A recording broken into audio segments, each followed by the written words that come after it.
Thanks. Oh, and I can get the remote and everything. So for the last 20 years, I've had the opportunity of working with small businesses and small business owners, taking their businesses from small to great, and essentially answering one or two key questions. How can I make as much money as possible, and how do I keep from going broke? Does this sound familiar to you?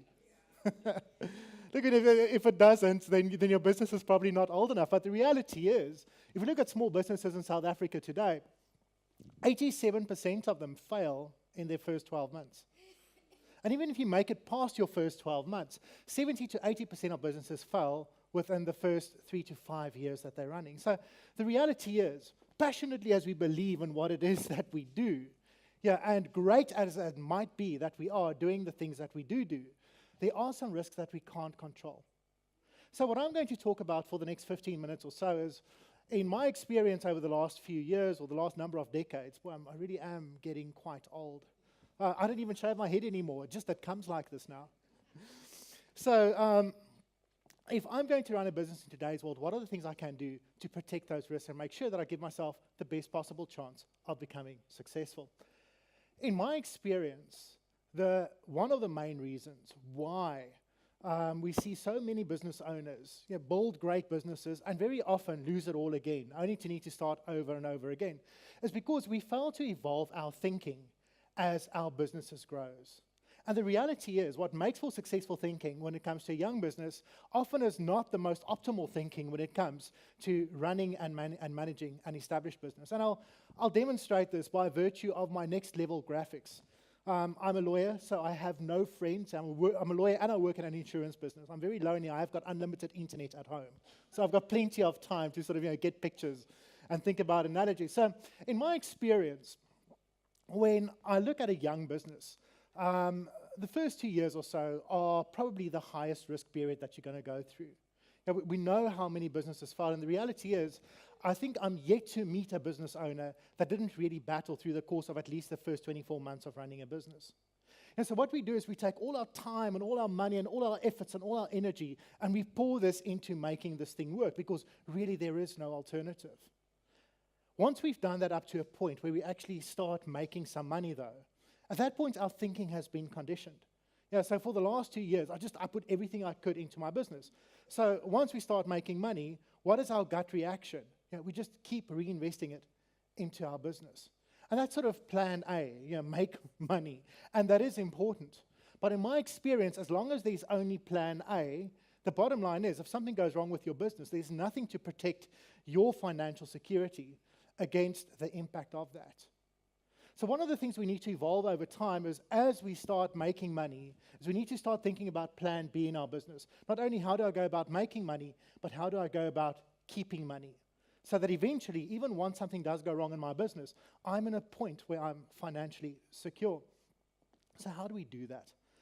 Well, the most successful investor the world has ever seen is a guy called Warren Buffett. And at one stage he wrote the following. He said, "Creating wealth over a lifetime does not require a stratospheric IQ, unusual business insights, or inside information.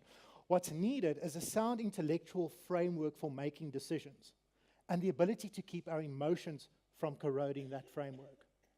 And when I look at my business and when I look at my personal wealth, the clearer my thinking becomes, the better the odds are that I'll be making better decisions as I go along. So how do I do that?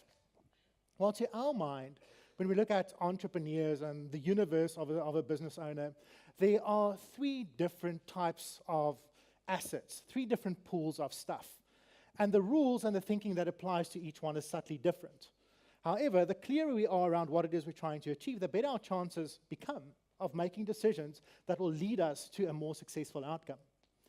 The first assets we think of is your business assets. You should be very intimately familiar with those by now. If ever you're going to get rich, this is where it's going to happen.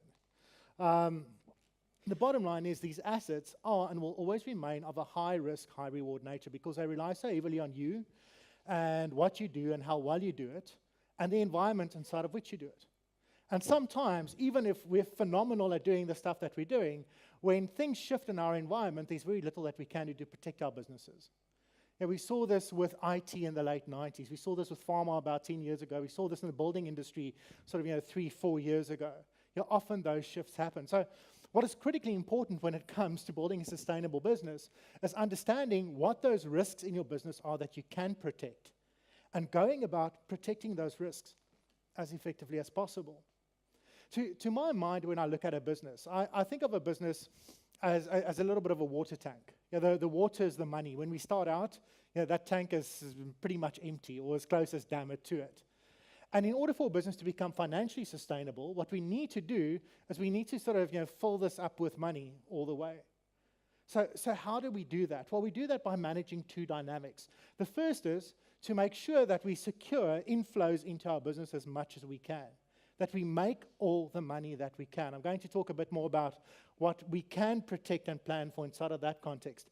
And the second thing we need to do is we need to limit the outflows of money out of that tank. Give ourselves the best possible chance of keeping what's in there. And although nobody else can find your market for you and build your product or your service for you, there are certain risks that people can help you protect in going about that process. When it comes to securing inflows, particularly there are three things where people can help you, and where Old Mutual has been helping people for several decades now. The first is when it comes to acquiring funding. So I know the IDC is possibly many people's best friend and other people's worst enemy sitting in this audience right now. But the bottom line is, more and more in the private sector, you find people that are very happy to provide capital for and consider taking shareholdings in businesses that make sense. And we've got a business called Masi Sazani, I'll introduce you guys just now, that very much focus on doing that. So instead of paying for everything out of your own back pocket, make sure you explore all the avenues that you can when it comes to securing funding. And often there are some very attractive options inside of the private sector. The second thing we can think about is making sure that our creditors pay us. I know my wife ran a corporate catering business for about a decade, and the bane of her existence was often large corporates that just wouldn't pay, or would pay 6 months later or 9 months later. And that's a horrible position to be in, or have other guys default on payment altogether. The reality is you can insure your business against those payment defaults. So if you have a debtors book at all that's running at 3 months or 6 months, or you have got clients or reasonably expect to have clients that may well default on their payments, it's possible to insure against that. And if you're not sure how, please come and speak to us. We'll introduce the people just now. And the final thing when it comes to securing inflows is your basic risk of disability. Because especially if you're a small business that revolves around you and what you do and how well you do it, your single greatest business risk is if something happens to your ability to earn money. And if that is something that's at all a real threat in your business, speaking to someone to understand how you can protect yourself against that is absolutely critical. When it comes to limiting the outflows, mainly there are two things we also need to be thinking about. The first is short-term insurance. That's a no-brainer. If your factory burns down, if your delivery car sort of gets stolen, if stock gets stolen, how do you protect yourself and your business against that? So having business insurance in place is absolutely critical. And then the final option, how many of you guys have got business partners? I know. It's a great thing and not so great thing, because there's always one that works harder. I'm guessing, based on your grey hair, you're the one that works harder. So one of the challenges we face is as businesses start growing, you may have 50-50 shareholding in a business. But as this business grows, the value increases. And if something should happen, if one of the partners should pass away, you either need to pay a great deal of money out of your own back pocket to buy a share in the business. And most businesses don't have that much cash lying around. Alternatively, that shareholding typically goes to a spouse, and they want the money, so they're going to sell it to the first person that can pay for it. And that person may want very different things from your business. So the reality is, when it comes to ensuring the lives of our clients, it's a very sensible way of going about protecting ourselves against that risk. Because once we lose control, it's very hard to stay on track in terms of what we want to achieve out of our business. So as far as your business assets are concerned, these are the risks in our experience that you can protect and that you need to be aware of. And if you've got something in place as far as that goes, that's fantastic. If you're unsure about if you need it and to what extent you need it, please come and chat to us outside. We'd be very happy to see how we can help in that regard. That takes care of your business assets. The second pool of assets, though, those are the fun assets. As soon as you start making money in a business, what happens? For most guys that have been battling financially, sort of the BMW comes, Yeah, and then possibly what's better than a BMW, Ford Ranger. Sorry, I was born in Pretoria, so twin-cam buckies are pretty much everything. After that, the Lamborghini and the Maserati and all the other things. So this is not surprising. One of the main reasons why guys continue investing and reinvesting in businesses and making more money out of it is to allow the lifestyle that escalates as the success of their business goes along. Well, as far as these assets are concerned, it's very important for us to remember, though, that they are assets that we live with and not assets that we live off. It's very hard to take a step forwards and not take a step backwards. And very often, because if you look at the growth cycle of a business, money comes in big blocks every now and again, as opposed to little amounts every month. When those sums of money come around, it becomes very tempting to just spend it on the bigger car or the bigger house. I know I had a client at one stage, and we sat down and we looked at his income statement, and he was spending 40,000 Rand a month on flowers for his 3 homes around the country. 40 grand for flowers. I know, I had the same reaction. It completely blew my mind. So I sat down with him and said, well, explain to me, why are you paying 40 grand a month for flowers? And he looked at me in a very smug way and said, because I can. Well, we ran the numbers, and guess what? He couldn't. So the big risk is, as our businesses start becoming more successful, if we channel our money towards the wrong stuff, we're going to suck as much out of it as we pump into it. And we critically need to change our behavior and our thinking as far as that goes.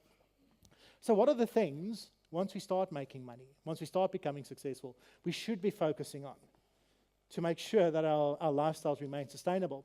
Well, the University of Liège did an experiment a couple of years ago. These experiments in behavioral finance are weird. If you think I have a lot of time and no friends, I think these guys are in a whole different league. So what they did is they set up a small little room with a stainless steel table on it and 1 chair, and they had a couple of 100 people come in, and they asked them 2 questions. The first question, they put a chocolate bar and they put it on the table. And they asked people on a scale of 0 to 10, how happy would this chocolate bar make you? Now, being Belgians, they're like me, they really like chocolate. So the chocolate scored 8 or 9 out of 10. It scored pretty well. What they then did is they took the chocolate bar off the table, and they rolled a trolley into the room, and on the trolley they had €1 million in cash. So what's that, about 15 million Rand? Well, I don't know what's going on in Parliament today, but it's anything between 15 and 35 million Rand, depending on the exchange rate. So they rolled €1 million into the room, and people could look at the money and pick it up and smell it, and listen to the sound of money. And what do you do with so much? It's just so much money. And people could look at the money, and then sadly they had to give it back. So they put the money back on the trolley, they rolled the trolley out the room, and then they proceeded to ask people the second question. The second question, they took the same chocolate bar and put it on the table and asked them, on a scale of 0 to 10, how happy would this chocolate bar make you? What happened? The chocolate bar bombed out big time. It was scoring like 2 or 3 out of 10. The bottom line is, one of the things this experiment showed us is that getting stuff and buying stuff does make us happy. It sort of does give us a kick. But as soon as there's something better out there, the only way that we can maintain that level of happiness is by continue buying and buying and buying the next thing and the better thing. And this is a trap as an entrepreneur that is very easy to fall into. A separate study found, though, that there are 3 main things that do make us sustainably happy. Meaningful relationships, and if you're going to build a business and spend as much time as you're going to, that's where you want to build the meaningful relationships. Rewarding experiences, and a sense of purpose. As business owners, having a sense of purpose is nothing I need to tell you about. Those are the 3 things that keep us sustainably happy. And not only do we need to entrench that in the DNA of our businesses, but when it comes to spending the money that we make in it, if we start focusing on those 3 things off day one, we're going to find that we spend a great deal less money coming out of the business. And it's one of the most critical shifts away from survival thinking in the early years that we need to make as entrepreneurs. So that takes care of your lifestyle assets. The third pool of assets we distinguish as what I think of as your wealth preservation assets. This is the pool of money that's going to be responsible for paying for your lifestyle once your business can no longer do that. Maybe you're going to sell it, or should no longer do that. What does that mean? Well, as long as you only have business and lifestyle assets, when something happens to your business, your lifestyle goes down the drain, and there's nothing you can do to protect yourself against that. When it comes to wealth preservation assets, Well, this creates a pool of money, an investment portfolio outside of your business. And once you have enough inside of that, your business no longer matters. You're able to secure your lifestyle no matter what. And that means when you start thinking about your business, you can start focusing not on the things you have to do to survive, because your survival is taken care of. You can start focusing on the things you want to do. And that is a massive psychological shift as a business owner. You look at philanthropy and guys like Elon Musk and Mark Shuttleworth and Bill Gates, and the list goes on and on and on and on. Past the point of survival, that's where they really started making a difference, because they took care of their financial independence first. That's one of the things we have to keep thinking about. And by the way, that doesn't only extend to you as the owner and manager of a business. It also extends to your employees. The one group of assets I didn't speak of, that's probably the single most important thing in your business, is the people that work for you. And not only are you taking them on a journey, you want them to be on that journey with you for as long as possible.